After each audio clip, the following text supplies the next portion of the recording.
ত্রিপুরা উত্তর জেলা ধর্মনগর বিধানসভা কেন্দ্রের মঙ্গলখালী গ্রাম রণক্ষেত্রে পরিণত হল। খালেদ আহমেদ নামে এক ব্যক্তির হত্যাকাণ্ডের প্রতিবাদে এবং মূল অভিযুক্তদের দ্রুত গ্রেপ্তারের দাবিতে পুলিশের বিরুদ্ধে ক্ষোভে ফেটে পড়েন হাজারো মানুষ। পুলিশের বিরুদ্ধে গাফিলতির অভিযোগ তুলে বিক্ষুব্ধ জনতা একসময় আইন নিজেদের হাতে তুলে নিয়ে অভিযুক্তদের বাড়িতে অগ্নিসংযোগ করে। এরপর মঙ্গলখালী বড় মসজিদের সামনে সড়ক অবরোধ চলে ক্ষুব্ধ জনতার প্রতিবাদ। টায়ার জ্বালিয়ে বিক্ষোভ প্রদর্শন করে ক্ষুব্ধ জনতা। স্বজনহারা পরিবারের আর্তনাদে থমথমে হয়ে ওঠে গোটা গ্রাম। ক্ষুব্ধ জনতার সড়ক অবরোধের জেরে সম্পূর্ণ স্তব্ধ হয়ে পড়ে যান চলাচল। চরম ভোগান্তিতে পড়েন সাধারণ মানুষ। আন্দোলনকারীদের অভিযোগ, ঘটনার পর একাধিক দিন কেটে গেলেও পুলিশ এখনো মূল অভিযুক্তদের গ্রেপ্তার করতে পারেনি।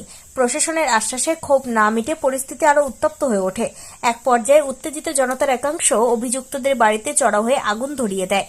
আগুনে পুড়ে ছাই হয়ে যায় অভিযুক্ত জুবেদ আহমেদ, সাদ্দাম হুসেইন এবং সাব্বির হুসেইনের 3টি বসতবাড়ি। খবর পেয়ে দ্রুত ঘটনাস্থলে পৌঁছায় অগ্নি নির্বাপক দপ্তরের কর্মীরা। অবশেষে দীর্ঘ প্রচেষ্টার পর অগ্নি নির্বাপক দপ্তরের কর্মীদের প্রাণপণ চেষ্টায় আগুন নিয়ন্ত্রণে আনা সম্ভব হলেও তার আগে সম্পূর্ণ ভস্মীভূত হয়ে যায় বাড়িগুলি। পরিস্থিতির গুরুত্ব অনুধাবন করে ঘটনাস্থলে ছুটে আসেন উত্তর জেলার অতিরিক্ত পুলিশ সুপার কমল দেব বর্মা এবং মহকুমা পুলিশ আধিকারিক জয়ন্ত কর্মকার সহ বিশাল পুলিশ বাহিনী। তাদের হস্তক্ষেপ ও আশ্বাসের ভিত্তিতে পরবর্তী সময়ে সড়ক অবরোধ প্রত্যাহার করে নেয় ক্ষুব্ধ জনতা। তবে গোটা মঙ্গলখালী গ্রামে এখনো চরম উত্তেজনা বিরাজ করছে। মোতায়েন রয়েছে অতিরিক্ত পুলিশ বাহিনী। উল্লেখ্য, গত শনিবার পবিত্র ঈদের দিন ধারালো অস্ত্র দিয়ে খালেদ আহমেদ ও জুনেদ আহমেদ নামে 2 ভাইয়ের ওপর নৃশংস হামলা চালানো হয়। এরপর গুরুতর আহত অবস্থায় তাদের প্রথমে উত্তর জেলা ধর্মনগর হাসপাতালে এবং পরে শিলচরে পাঠানো হয়। সেখানে চিকিৎসাধীন অবস্থায় খালেদ আহমেদের মৃত্যু হয়, আর জীবন মৃত্যুর সংকটে লড়ছেন জুনেদ আহমেদ। এই ঘটনায় একাধিক ব্যক্তির নাম সামনে এলেও এখনো পর্যন্ত মূল অভিযুক্তদের পুলিশ গ্রেপ্তার না করায় ক্ষোভ চরমে উঠেছে। ক্ষুব্ধ গ্রামবাসীর স্পষ্ট হুঁশিয়ারি, পুলিশ অভিযুক্তদের বিরুদ্ধে দ্রুত ব্যবস্থা না নিলে আন্দোলন আরো বিস্ফোরক রূপ নেবে।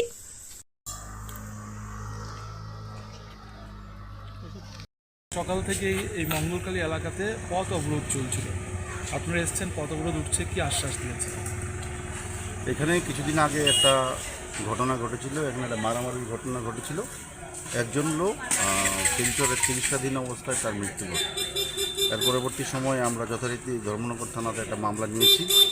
আসামি এফআই নেম এখানে 5 জন আছে। সেদিন থেকে, প্রথম দিন থেকে আমরা আসামি খুঁজছি। এখনও আমাদের একটা পার্টি আসামে আছে। এটা ইনফরমেশনের বেসিসে আসামি গেছে, একটা পার্টি ওসি ম্যাডামও আছেন ওইখানে। এবং আমাদের ধারণা যে খুব শীঘ্রই আসামি ধরা হবে। আজকে সকালে মঙ্গলখালীর স্থানীয় লোকেরা এখানে একটা অবরোধ করেছিল। আমি, আমাদের নর্থ ডিস্ট্রিক্টের এডিশনাল এসপি, থানার স্টাফ এবং টিএসআর পুলিশ সবাই এখানে এসছে। তাদের সঙ্গে আমরা কথা বলেছি এবং কথা বলার পর আমরা অবিলম্বে আসামিগুলো ধরার জন্য আমরা চেষ্টা করব এবং আসামি আমরা ধরবো, সেটা বলার পরিপ্রেক্ষিতে তারা আমাদের কথায় সাড়া দিয়েছে এবং সুন্দরভাবে রাস্তাটা করে দিয়েছে। স্যার, এখানে আমরা দেখতে পেলাম 3টে বাড়ি জ্বালানো হয়েছে, কি বলবেন? একটা বাড়ি জ্বালানো হয়েছে ছোটো। আমি বিষয়টা দেখিনি। যেমন আগুন লেগেছে সঙ্গে সঙ্গে আমরা ফায়ার সার্ভিসে খবর দিয়েছি, তারা এসে নিভিয়ে দিয়েছে। এখন বাকি ডিটেলসটা এনকোয়ারি করে জানা যাবে কার বাড়ি বা এখন এনকোয়ারি। স্যার, এখানে সকাল থেকে পথ অবরোধ চলছিল। যারা স্থানীয় জনগণের অভিযোগ, পুলিশ আসতে অনেকটাই দেরি হয়েছে এবং তারপরে উত্তেজিত জনতা বাড়িতে আগুন দিয়েছে, সেই বিষয়ে কী? সেটা বাড়িতে আগুন দেওয়া সেটা একটা বেআইনি কাজ। সেটা আইনের একটা উপরে থাকে। বেআইনি জনতা যদি সেখানে একসাথে বসে থাকে, তার মানে এই না যে তারা কোনো বাড়িতে আগুন দেবে বা বেআইনি কোনো কাজ করবে। যে এবার যারা আগুন দিয়েছে সেটাকে আমি সমর্থন করি। অভিযোগ অনেক সময় দেরি হয়েছে, তাই উত্তপ্ত হয়েছে। এখানে তো প্রত্যেক দিনই আমাদের 24/7 আমাদের পুলিশ পিকেট থাকে।